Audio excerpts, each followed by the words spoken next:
Judge గారు, కనిపించేది దృశ్యం, కనపడకపోయేది అదృశ్యం.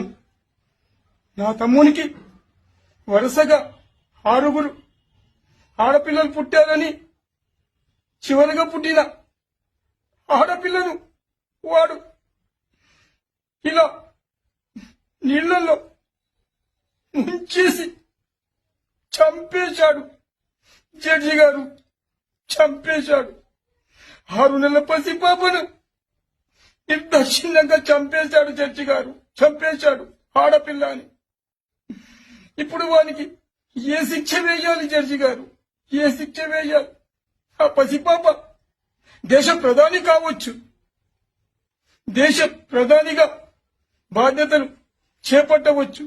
అలాంటి నా తమ్ముడైనటువంటి నీచుణ్ణి మీరు ఉరిసి